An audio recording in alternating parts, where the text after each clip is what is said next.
Fala, galerinha, tudo bem? Então, hoje eu preciso muito da compreensão de vocês. Tive um problema mecânico com a minha internet, então vocês podem perceber pelo cenário que eu não estou na minha residência, essa é a casa da minha mãe. E é o que acontece quando a gente trabalha em home office, né? Vão ouvir gritos, barulhos, crianças, cachorros, porque a casa da minha mãe vive cheia de gente. Mas o importante é que a educação não pode parar. E eu me desloquei da minha casa para vir até aqui por causa do compromisso que eu tenho em transmitir o ensinamento para vocês, tá bom?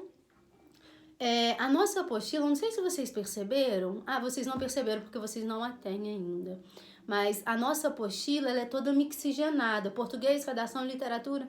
Minto, português e literatura é tudo junto, não tem um capítulo para um e um bloco para um e um bloco para outro. Então, vai acontecer por exemplo, nós estávamos no capítulo 9, lembra? Eu falei com vocês do capítulo 9, fizemos exercícios, fizemos correção da linguagem digital e agora eu vou voltar para o capítulo 4, isso, as figuras de linguagem e outros recursos expressivos. A literatura, ela é muito importante, vocês já sabem disso. Porém, o que vocês precisam saber também é que para a literatura se formar, para que ela pudesse ser formatada, foi-se necessária a construção de várias ferramentas.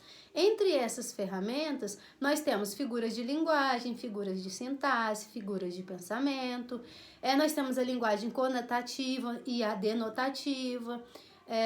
São vários elementos para que assim nós pudéssemos incorporar os textos de acordo com os conceitos e períodos literários nos quais eles pertenciam. Esse óculos está dando reflexo, está me irritando, mas tá. Então vamos lá, ó. Nas figuras no capítulo 4, nós vamos falar inicialmente da linguagem figurada ou a linguagem conotativa. Que linguagem é essa? É aquela em que, embora o símbolo, que é a palavra, já tenha um significado, nós temos a capacidade de atribuir ao mesmo um novo significado, um sentido diferente. É a linguagem figurada, é aquela que a gente cria, é igual quando a gente fala assim, ai, meu coração tá doendo. A gente sabe que o coração físico, o órgão, ele não dói. Então, quando eu digo meu coração está doendo, eu estou usando uma linguagem figurada, porque eu falo de um simbólico coração, certo? Que não tem nada a ver com as emoções, ele não é a caixinha de emoções. Mas a gente diz que é porque existe a linguagem figurada e essa linguagem permitiu atribuir ao coração esse sentido. Entendem? Então, a linguagem figurada é aquela diferente do dicionário, é aquela criada pelo povo, ok? Agora nós temos as figuras de palavras. O que são essas ferramentas? Eu vou falar só de algumas, né? Não vou falar de todas, não. Figuras de palavras, nós temos a metáfora, comparação, metonímia e sinestesia. Quais são as diferenças entre uma e outra? Primeira coisa, metáfora, meus amores, é uma comparação exagerada. Exemplo, Joana é uma flor. Não existe elemento comparativo ali, ela se transformou em flor. Comparação, diferente da metáfora, ela exige um elemento comparativo. Quer ver um exemplo? Joana é como uma flor. Então, sempre que houver um elemento comparativo, nós temos uma comparação. Sempre que houver uma comparação afirmativa, como por exemplo, Joana é uma flor, aí nós temos uma metáfora. Repetindo, metáfora afirma, Joana é uma flor. Comparação, compara, equivale. Joana é como, ao elemento comparativo, uma flor. Ok? Então, metáfora, isso, comparação também. Vamos falar agora da metonímia. Existem vários tipos de metonímia, nós não precisamos aprofundar em todos eles. A metonímia, ela é criada a partir da relação da parte pelo todo. Por exemplo, eu vou falar assim, nessa quarentena eu li Freud, Machado de Assis e Shakespeare. Eu consegui colocar esses 3 personagens sentados à minha frente e eu fiz uma leitura deles? Não. O que eu fiz foi uma leitura das obras desses 3 autores, ok? Ou então fala assim, eu comi um prato de feijão. Eu comi o prato, literalmente? Não. Eu comi o feijão que continha dentro do prato. Metonímia é isso. Quando a gente troca a parte por um todo. Tem vários tipos, mas vocês precisam ter só uma noção básica da metonímia. Foi? Agora nós temos a sinestesia. Ela é criada por meio da superposição de sentidos. Por exemplo, diz assim, ó, dela irradiava uma doce luz. O que irradia? Luz. Por que eu fiz essa singela repetição? Porque o nome disso é sinestesia. A sinestesia ela é muito presente na literatura, tá bom? As figuras de palavras, figuras de linguagem, as figuras de sentido são muitíssimamente presentes na literatura e é por isso que vocês precisam ter uma noção básica delas. Claro que ao longo da vida acadêmica vocês já estudaram uma por uma detalhadamente. Eu acredito nisso, né? Só que agora vocês têm que fazer uma pincelada, tá bom? A sinestesia, então, ela é uma superposição de sentido. Ela é uma repetição exageradinha, assim, mas bem delicada, bem sucinta. Por exemplo, dela irradiava uma doce luz. Não tem como irradiar a escuridão, porque do irradiar espera-se que seja luz e pronto, acabou. E é só isso. Mas colocou luz só para intensificar o sentido da palavra irradiar. Sinestesia é isso, tá bom? Agora nós vamos falar sobre as figuras de sintaxe ou de construção. Aí nós temos ali, ó, o zeugma ou um elipse. É quando você oprime, omite um termo já mencionado. Por exemplo, eu vou à Bahia, você a Pernambuco. Nesse exemplo, o que tem de diferente? Eu poderia ter dito, eu vou à Bahia, você vai a Pernambuco. Só que o verbo ir, ele foi omitido na segunda oração. Essa omissão nós chamamos de zeugma ou elipse. Por exemplo, eu gosto de chocolate, você de morango. Eu poderia ter dito, eu gosto de chocolate e você gosta de morango. Omiti o verbo de novo. Essa omissão singela de um elemento ou mais da oração, a fim de reduzi-la, não compromete o sentido, só reduz a oração, nós chamamos de zeugma, ok? Polissindeto. O que é isso?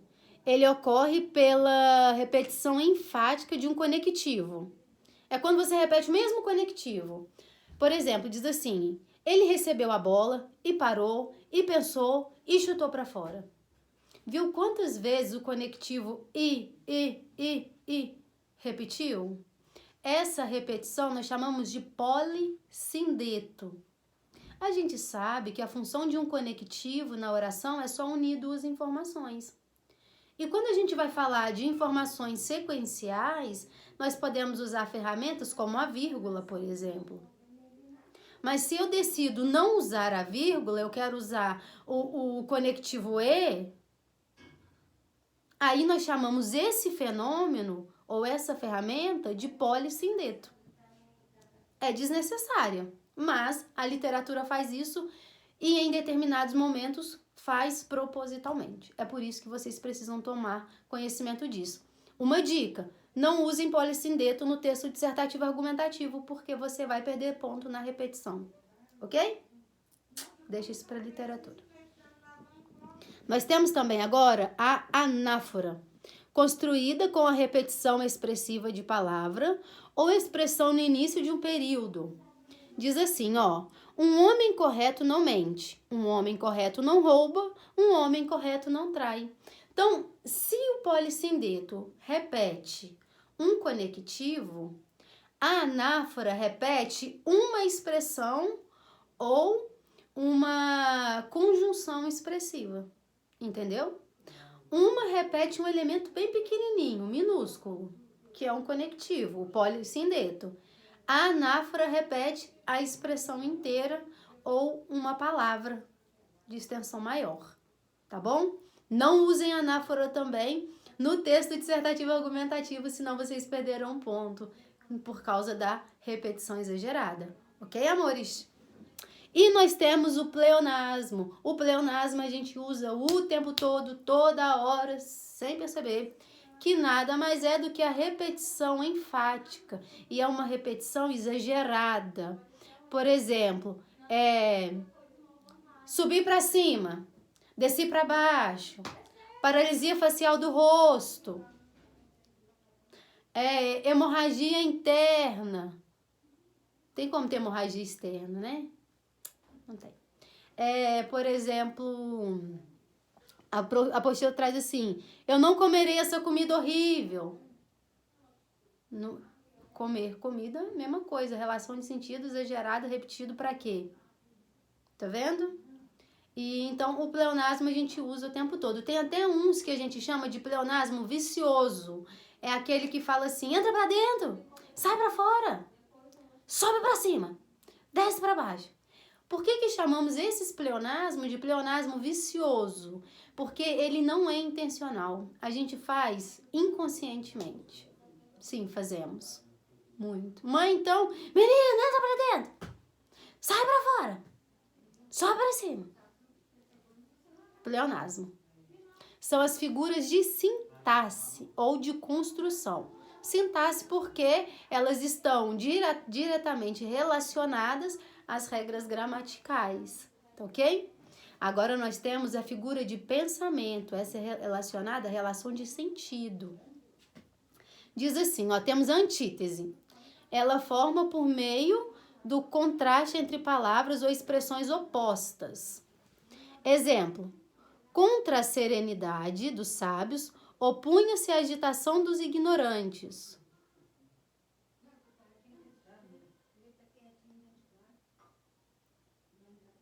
Então, é assim, a antítese, ela forma por meio de contraste, as palavras, elas se contrastam na oração ou elas se contrastam na sentença, e ela tem um propósito. Esse contraste não é um contraste agressivo, é um contraste com um fim, com um propósito. Por exemplo, quando fala assim, o amor é fogo que arde sem se ver. É ferida que dói e não se sente. Peraí, como dói, mas não sente? Isso é uma antítese, tá vendo? São palavras opostas, mas que no contexto se complementam. Aí nós temos outra figura de pensamento, chamamos essa de paradoxo. O paradoxo, ele conjuga-se em ideias contraditórias, em um único pensamento, e ele é completamente oposto um do outro, propositalmente. E mesmo no contexto, eles não se conectam. Quando diz assim, por exemplo, contratam-se pessoas especializadas em dispensa de funcionários. Eu vou contratar uma pessoa para dispensar funcionários? Não entendi. Como assim? Qual a relação de sentido? Entende? Contrata-se coveiros para enterrar vivos. Paradoxo. Mas como assim? Vai fazer o quê? Vai ser um assassino? Viu a diferença da antítese para o paradoxo? A antítese, no contexto, ela se completa, mesmo as ideias sendo opostas. No paradoxo, isso não acontece. Fica aquela coisa paradoxal mesmo, e não tem sentido, e não se completa, e é isso. Tá? Nós temos o eufemismo. O eufemismo é quando fala assim, é quando você vai usar uma expressão de teor pesado e aí você opta por uma mais leve. Por exemplo, fulano partiu dessa para melhor. Fulano foi descansar. Fulana abotoou o paletó. São formas diferentes de dizer que a pessoa morreu, não são? Então, nós chamamos isso de eufemismo. E a ironia? Rainhas do deboche e reis do deboche, nós sabemos fazer isso muito bem. A ironia foi assim, nossa amiga, que lindo esse cabelo alaranjado. E por dentro seu coração tá assim, puta que pariu, que marmota é essa? A ironia é natural, acho que o ser humano nasce irônico. E é muito presente, sabe quem é irônico? Machado de Assis, extremamente irônico. E é uma ferramenta muito utilizada. Vamos agora para a hipérbole. A hipérbole é o exagero do exagerado. Quer ver um exemplo? Te amo 1000 milhões. Amar é um verbo só. E ele exerce só uma função. Como eu vou exercer essa função 1000 milhões de vezes? Nem vai dar. Eu nem tenho tempo hábil para isso em vida. Sabe? Por exemplo, eu corri, eu caminhei 3.000 metros. Não, isso é normal, peraí, é eu que não consigo, isso é hipérbole pra mim. Hipérbole, por exemplo, eu já te falei 1 milhão de vezes. Eu já te expliquei 377 mil vezes e você não entendeu. Isso é uma hipérbole. Exagero, do exagero, do exageradíssimo, do inatingível. Tá bom? Por fim, nós temos a personificação. É a capacidade de atribuir características dos seres humanos em seres inanimados. Exemplo, pé da mesa, o sofá falou, as paredes têm ouvido, o divã que chora. São tudo características humanas atribuídas a seres inanimados. Personificação. E por fim, nós temos a gradação. A gradação é quando a gente vai construir uma sentença e nessa sentença tem uma lista de fatos. E para listar esses fatos, sem repetir conectivo, sem usar sinestesia, ou sem usar polissindeto, por exemplo, a gente usa vírgulas. Por exemplo, diz assim, ó, achava-se o melhor do grupo, da escola como um todo, da cidade, do mundo. Todas essas características se referem à mesmíssima pessoa. Outro exemplo, gosto de açaí, chocolate, morango, pizza, hambúrguer e pastel.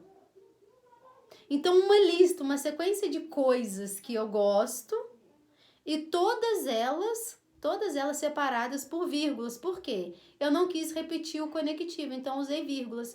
O nome dessas quebras com vírgulas indicando sequenciação é gradação. Acabou. É isso que vocês precisam saber. Simples assim. Sabe o que eu vou fazer?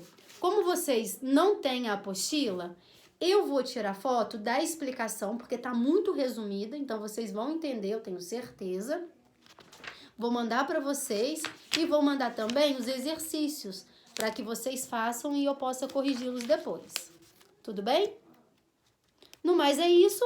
Qualquer dúvida, estou aqui. E, por favor, mais que nunca, fiquem em casa. Tô com saudade.